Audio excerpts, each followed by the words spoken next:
Okay, this video is for anybody who wants a kill switch effect, but they don't want to modify their guitar. I know a long time ago, I modified one of my guitars. It was a Paul Reed Smith, a pretty expensive one. And I had somebody put in a kill switch, and it was really cool at first. I was using it all the time, too much, in fact. And then over time, it sort of lost its luster. You know, I didn't really use it as much, but I was kind of stuck with this kill switch in this guitar. So what I wanted to do was show you an alternative way to get a kill switch effect without having to modify your guitar, without having to pay somebody to put it in for you. And it's kind of nice not to modify your guitar when you don't have to.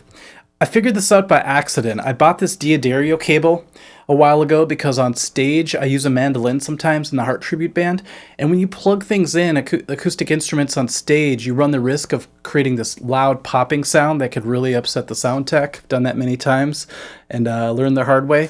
So I bought this D'Addario cable. By the way, they're not sponsoring this video. I just thought this would be really cool, and they just happen to be the ones that make this cable with a button on it.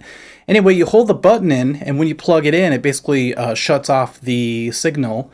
And then when you let go, it resumes the signal flow. So it's kind of a cool way to just cut off the sound when you're plugging in an instrument.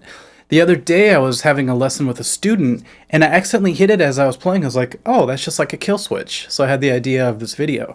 So check this out. If I play a power chord and I just push the button, it's going to cut the signal off, and then when I let go, it's going to let it flow again.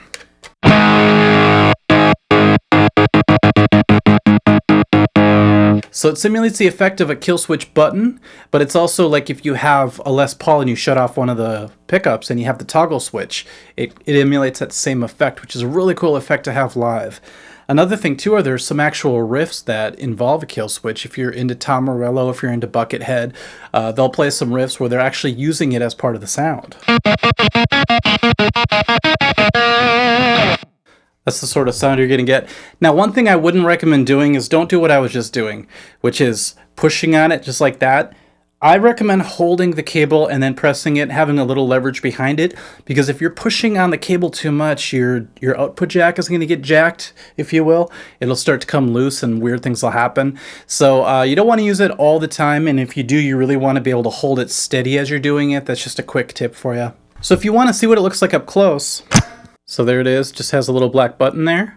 Just shut it off, back on. You can hear it working. So let me know if you're able to utilize this as sort of a makeshift kill switch. And if you're able to have some success with it, it'd be cool to hear about. So, all right guys, try it out. Let me know how it goes. All right, see ya, bye.